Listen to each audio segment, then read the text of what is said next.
All right, we're back and we're going to close out 1 month countdown to the World Cup with our final segment here. We wanted to talk about some other top storylines to keep an eye on heading into the World Cup. Unfortunately, there are some things that we have to keep an eye on for other participating nations in this upcoming tournament.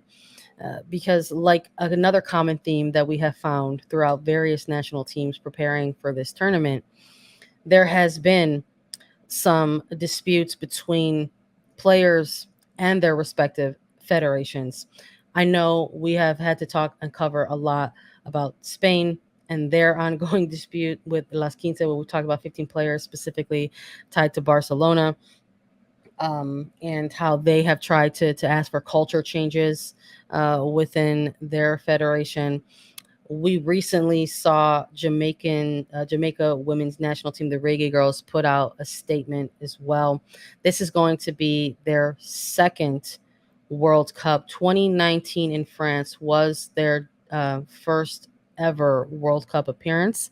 They went through CONCACAF Championship qualifiers, earned their place to be at a second consecutive World Cup, and with literal weeks, we're talking literal weeks ahead of the World Cup, the players on the national team put out a joint statement that talks about how they have another World Cup preparation window where there is a lack of resources and support in their build up to the World Cup. So the Reggae Girls statement, it was collective. It read as followed. It said, "One of the greatest honors for a football is to represent your national team. Qualifying for a second World Cup is something most never imagined or thought possible for the Reggae Girls. At a time where we should be focused solely on preparing to compete for the world's largest stage, we are unfortunately compelled to express our utmost disappointment with the Jamaican Football Federation. We're constantly serving in multiple capacities, trying to overcome inadequate and often unacceptable circumstances. We hope that by using our platforms to express the reality of our situation, our efforts will be reciprocated." So the statement is very lengthy. It goes on to talk about some of the things that they are looking for in terms of support and resource to build up towards this World Cup. Concerns that are stemming from subpar planning, along with transportation, accommodations, any training conditions, Yeah. compensation. We're still talking about compensation. Compensation. We're still talking about that. Pay the players. It's just so disappointing, is like putting it politely, I Mhm. think, at this point.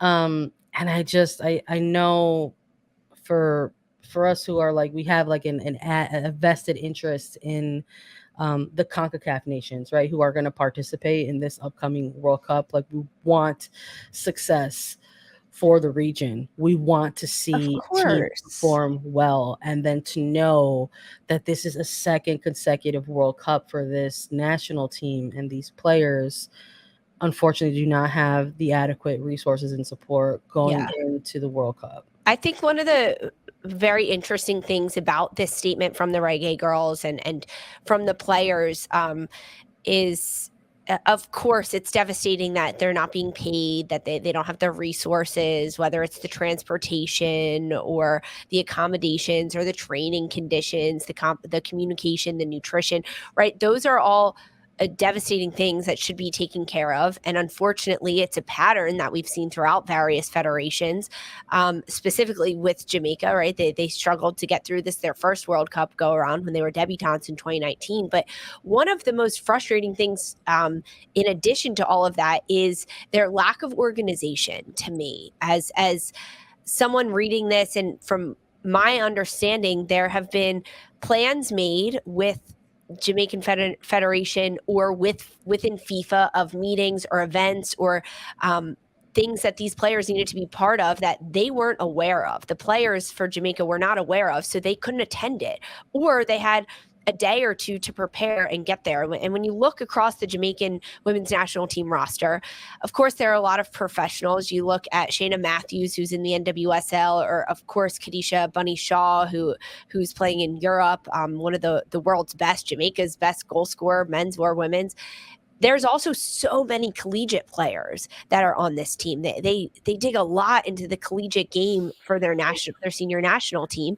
And if you're telling a player, hey, you have to be in Jamaica in 2 days' time to get to a FIFA meeting, that's not a lot of time. That's not a lot of preparation. And you think back to your college days, or even I think back to mine, not only playing in college, but you have the school aspect of it too.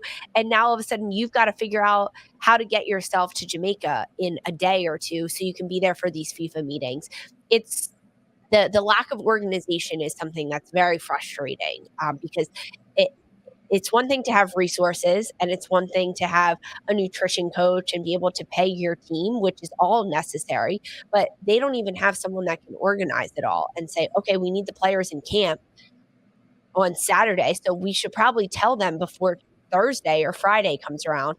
And that's pretty frustrating as a player to see that, and as someone covering it in the media to see that now.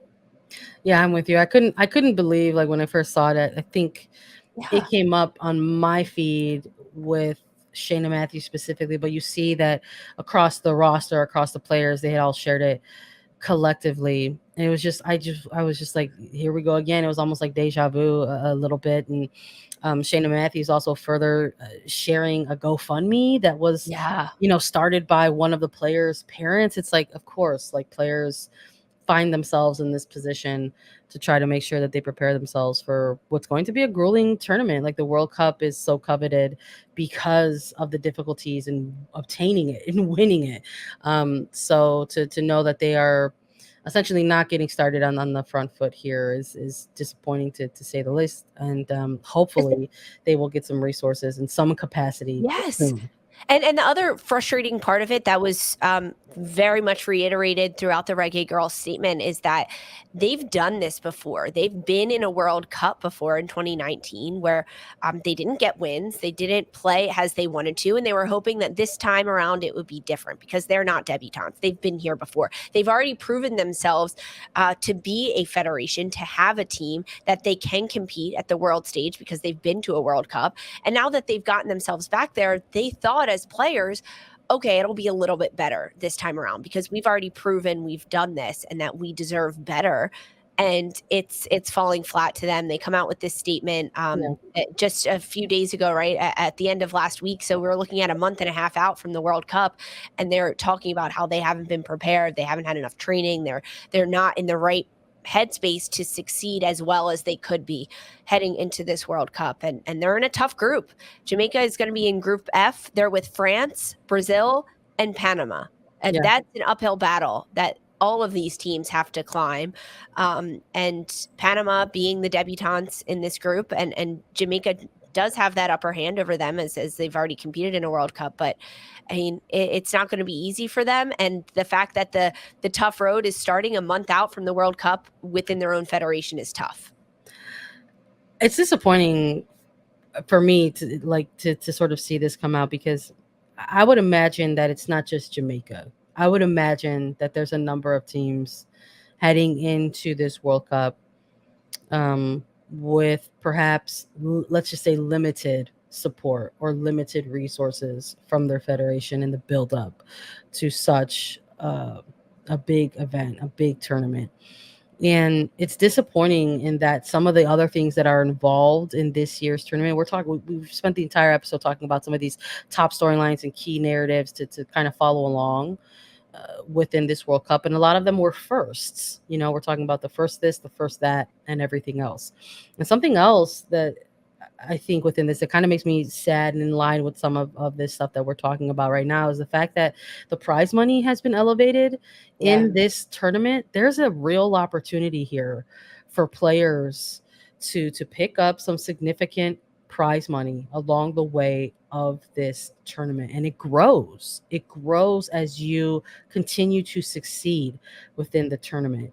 And it is deeply unfortunate and devastating and disappointing to know and to hear that some players are not getting the adequate preparations ahead of this tournament to compete for some of that significant elevated bump in prize money. So FIFA has recently said, this is just last month, that players at the World Cup are going to earn individual fees, individual prize money for the first time. So winning players are actually set to receive $270,000 each. Mhm. And that's if you win the whole thing. But individuals who are starting off in those group stages will earn $30,000 just for being in the group stage. But as That's a you guaranteed minimum, start $30,000 from to FIFA. start, right? So then as you go, if you exit out of your group stage and enter into the round of 16, that number bumps up. If you enter if you advance in the knockout rounds and go to the quarterfinals, the semifinals, right, etc., that number is elevated for these players. So to know that Jamaica is to the point where these players feel they need to vocalize this, it's devastating to me.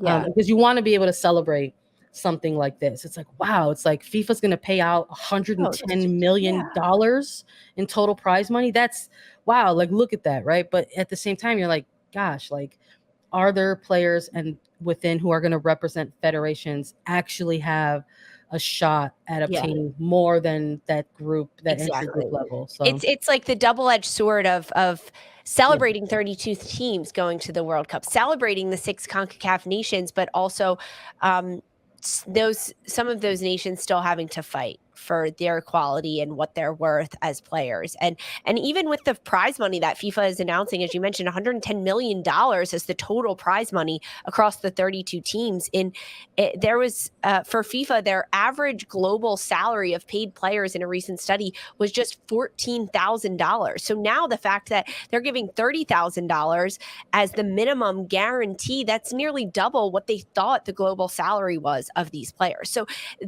the increase is happening and the money's there. I mean, it's still not comparable to what the Men's World Cup is doing, but that's their plan, right? FIFA came out with an announcement saying in 2027 they hope to have the men's prize money and the women's prize money for the World Cup be equal, but it's very hard to celebrate some of these big moments that FIFA is doing, and the celebration of $30,000 as a minimum, and then $270,000 for the players to the winning team. When you read the statements from the Reggae girls and the Jamaican national team saying that they don't have organization, they don't know when their meetings are, they don't know when they should be meeting, they don't have field conditions and training schedules and anything like that. It is tough. The game is growing, and that's fantastic, but we have to make sure that we raise up the lower bar as well. We can't just keep breaking the ceiling. Someone has to raise the floor as well, and that's what Jamaica is trying to do right now. Well, we'll see. Significant increase in the prize money. We'll see how teams compete for that, where things lay. We'll have some more to talk about. This was just the 30-day countdown to the World Cup. We wanted to recap everything that we're looking forward to really in this upcoming World Cup. We'll have some more reactions along the way. We're still waiting on a U.S. women's national team roster drop, which is supposed to come very soon. Subscribe to Attacking Third on YouTube, because as soon as the roster drops, Sandra and I will be going live. We're going to talk about it. We'll break it down, who made the roster, who didn't, surprises. And we want you guys to be there joining us to talk about it. Of course, it'll be out as a podcast as well, but it's coming because 30 days is not a lot of time before the World Cup. How to get that roster. And look, everyone's going to want to react to it. I'm sure there will be people who come and join us live and, put on their grumpy pants and, talk about how they can't believe so-and-so didn't make the roster, or, talk about how we're incorrect and we can't believe that this is a good roster or a bad roster or whatever. I want to hear the complaints, comment, or chat. Give it to us. We like it. Folks, they love that stuff. So make sure you're subscribed. If you follow us as a podcast, make sure you get the downloads. We've got all the World Cup content coming for you. We're excited about it. We're locked in. We're ready to talk about all things 2023 World Cup.